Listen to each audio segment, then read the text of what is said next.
안녕하십니까 법정 여러분. 오늘도 김미혁과 함께하는 즐거운 민법 복습 시간입니다. 오늘은 채권양도 세 번째 시간이 되겠네요. 자, 오늘 여러분 공부하시는 부분은 굉장히 두 문자가 많습니다. 조문 3개, 판례 3개가 있는데 전부 다 A급이죠. 그래서 이쪽 부분은 전부 다 A급입니다. 그래서 설명을 조금 더 드리도록 하겠습니다. 자, 먼저 왼쪽 부분 보시게 되면 양도인이 채무자에게 통지합니다. 채권 양도했다고요. 그러면 조문은 이렇게 되어 있습니다. 채권을 양도하는 계약을 4월 20일 날 체결했다. 그러면 20일 날 바로 통지하면 되는데 깜빡 잊고 3일 후인 23일 날 통지했다. 이런 식으로 갭이 생길 수 있습니다. 20일과 23일 날 사이에 채무자가 돈을 일부 갚습니다. 그러면 당연히 통지가 없었으니까 기존에 양도했던 채권자 아닌 사람에게 돈을 갚겠죠. 그랬을 때 이것을 양수인이 돈을 달라고 하면 다 줘야 되느냐? 안 그러면 일부를 양도인에게 줬으니 나머지만 주겠다고 하면 되느냐? 요걸 물어본 조문입니다. 자, 결론만 말씀드리면 양수인에게는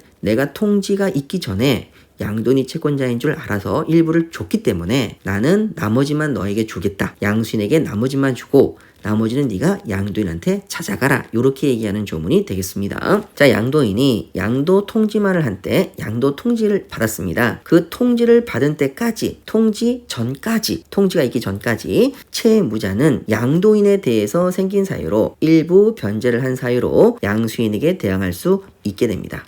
그래서 나 일부 갚았으니 나머지 돈 주겠다 라고 양수인에게 얘기할 수 있게 되는 것이죠. 자, 두 문자가 어떻게 되냐면 통까지, 통지받을 때까지 생긴 사유로 양수인에게 대항할 수 있다. 통까지 대잇 이렇게 되겠습니다. 통까지 대잇. 자, 또 다른 말로도 시험에 나올 수 있죠. 통지를 받은 때까지가 통지 이전까지 요거 나올 수도 있습니다. 그래서 통까지 대잇 말고도 통전 대잇 이렇게 두 문자를 외워두시면 문제를 맞힐 수가 있습니다. 자, 그 다음에 두 번째 조문이죠. 두 번째 조문은 뭐냐면 양도인이 채무자에게 양도 통지를 했습니다. 또 여기도 마찬가지로 양도 통지를 한 때죠. 그래서 양도 넘겼어? 라고 23일날 통지가 왔습니다. 그래서 통지를 받고 넘겼구나 해서 양수인에게 돈을 갚습니다. 그러면 통지를 받았으니까 채권자가 받겠다고 생각하고 양수인에게 줬는데 양도를 안 한 겁니다. 그리고 양도가 무효인 경우입니다. 그러면 여러분 결론적으로 양도가 안 된 것이지요. 그때 이 통지를 믿고 돈을 갚은 채무자가 양도인에게 다시 돈을 줘야 되느냐?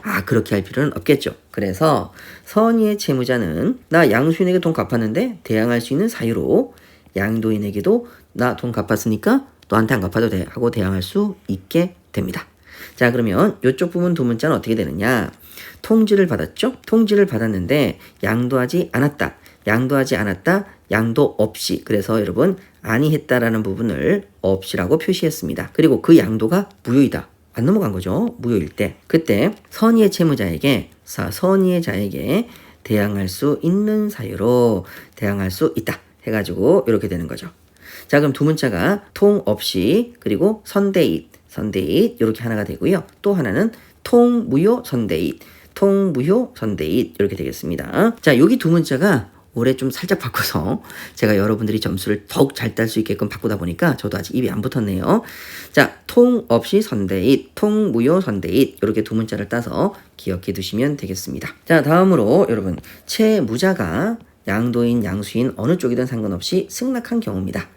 자, 채무자가 이의를 보류하지 않고 승낙을 합니다. 여러분 이게 무슨 뜻이냐면 채무자가 돈을 일부 갚았습니다. 그랬는데 자, 그러면 300만 원 빌렸는데 그중에서 100만 원 갚았대요. 그럼 200만 원 남지 않습니까? 근데 채권자가 깜빡 잊고 300만 원 채권을 양도합니다. 분명히 200만 원만 양도해야 되는데 그때 채무자가 왜 그랬지? 난 싫어. 나는 100만 원 갚았기 때문에 이의를 제기합니다. 200만 원의 채무만 지고 있어. 200만 원만 갚을래. 이렇게 승낙을 해야 되는데 그냥 알았어. 내 300만 원 갚을게 라고 승낙한 겁니다. 다시 말해서 200만 원이지 300만 원이 아니다 라는 이의를 보류하지 않고 승낙을 하면 그때 채무자는 양수인에게 얼마를 갚아야 될까요? 300을 갚아야 됩니다. 그래서 양수인에게 대항하지 못하죠. 그러면 못하니까 어떻게 합니까? 300만 원 다 주고 대신 100만 원을 양도인으로부터 찾아와라 이렇게 얘기하는 거죠. 그래서 이쪽은 두 문자가 뭐냐면 이를 보류하지 아니하고 그리고 승낙했을 때 낙했을 때 그때 대항하지 못한다.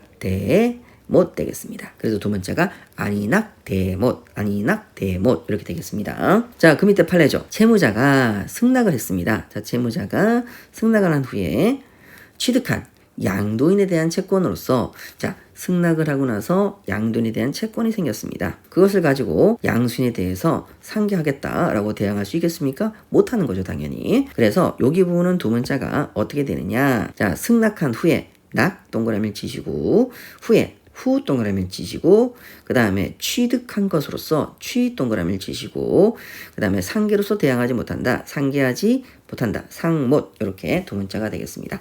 낙후 지상못 낙후 지상못. 자 그러면 여러분 두 문자 한번 해볼까요?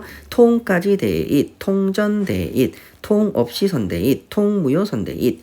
자 그 다음에 아니낙 대못 낙후 취상못 이렇게 두 문자가 되겠습니다. 자 이렇게 네 가지 두 문자가 보이시죠? 꼭 외우셔야 됩니다. 자 그러면 여기 부분에 관련돼서 자 문제는 나중에 풀어보도록 하시고 꼭 풀 때 제가 두 문자 꼭 다시 한번 말씀드릴게요. 자 그 밑에 이제 매매 보시죠. 매매로 인한 소유권 이전 등기 청구권입니다. 매매는 당사자 간에 신뢰가 있습니다. 난 너한테 팔겠다. 난 너니까 사겠다. 이런 신뢰가 있죠. 이런 신뢰가 있을 때에는 그때에는 통지만 가지고는 안 된다는 게 판례의 태도입니다. 신뢰가 있는 사람들 사이에 승낙이 있어야 된다. 채무자의 동의나 승낙이 필요하다는 거죠. 그런데 자 이번에는 보실 게 취득시효입니다. 취득시효는 남의 땅을 20년간 점유하면 취득시효가 생기거든요. 그래서 소유권 전등기를 청구할 수 있는데 남의 땅을 점유했다. 여기선 신뢰가 쌓일 수가 없기 때문에 자 매매로 인한 소유권 이전 등기 법리가 적용되지 않습니다. 이렇게까지 시험에 나왔는데 한 단계 더 나아가서 이 법리가 적용되지 않으니까 어떻게 되겠습니까? 위에 있는 이 법리가 적용되지 않는 겁니다. 그래서 이런 결론이 나오게 돼 있는 거죠. 채무자의 동의나 승낙을 가지고도 되지만 양도인의 통지만 가지고도 가능하다. 그래서 여기까지 범위가 확장되겠습니다. 여기 부분 아직 시험에 안 나왔지만 체크해 두실 필요는 있죠. 자 그럼 여기 관련돼서 문제 한번 풀어보도록 하겠습니다. 자 그러면 우리 19번부터 문제 한번 풀어보도록 하겠습니다. 자 여러분 19번 문제에서 어떻게 해결하셔야 되냐면 맨 마지막에 밑줄 그어볼까요? 대항할 수 있느냐 대항할 수 없느냐. 바로 이게 포인트입니다. 우리가 지금까지 보셨던 두 문자는 대항할 수 있다 대항할 수 없다 이렇게 보신 거예요. 무슨 말인지 아시겠죠? 그래서 자 19번에서 대항할 수 있느냐 물었는데 첫 번째 줄에 가니까 통지입니다. 그러면 통지에 대해서 대항할 수 있는 이 왼쪽 편이 적용이 되는 것이죠. 여러분 제가 힌트를 하나 드리면 시험에 틀리게 낼 수 있는 요소들이 뭐냐? 사실은 요 맨 뒤에 있습니다. 뭐냐? 있으냐? 있냐? 있냐? 있냐? 즉 대항할 수 있느냐라고 물었습니다. 그러면 통지는 다 대항할 수 있어요. 중간을 틀리게 하는 경우는 사실은 거의 없습니다. 그러면 한번 문제 풀어볼게요. 19번입니다. 통 나왔습니다. 그러면 대항할 수 있다. 이렇게 가시는 거죠. 19-1번입니다. 또 대항할 수 있느냐 물었는데 통입니다. 그러면 대항할 수 있느냐? 있습니다. 없다 그래서 틀렸네요. 아주 간단하게 문제를 푸실 수 있습니다. 자 다음으로 여러분 20번 문제 한번 풀어보도록 하겠습니다. 자 채권량도 없이 여러분 없습니다. 근데 끝에 보니까 대항할 수 있냐 이걸 물어봤죠. 자 없이 통지를 했는데 없었다. 양도가 없었다. 통 없이 그러면 선의의 채무자에게 대항할 수 있죠. 통 없이 선대잇 통무효 선대잇 요걸 물어보는 문제입니다. 그런데 이것 말고도 더 간단하게 대항할 수 있느냐 물었는데 뭐가 보이시죠? 통은 여러분 항상 대항할 수 있습니다. 그래서 이렇게 문제를 푸셔도 아주 간단하게 해결이 됩니다.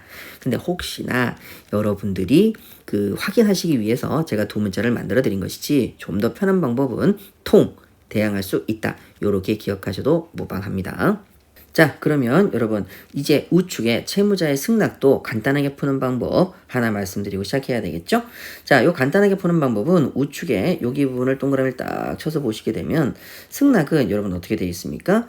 승 나오게 되면은 승낙에 낙 나오게 되면은 대항할 수 있다 없다 없다 못. 여기도 마찬가지로 대항할 수 있다 없다 없다 못 이렇게 되어 있죠. 그래서 통은 사실 있다 낙은 못한다, 없다 이렇게 이제 두 문자를 외우셔도 문제를 푸는 데는 전혀 지장이 없습니다. 자 그럼 한번 확인해 볼게요.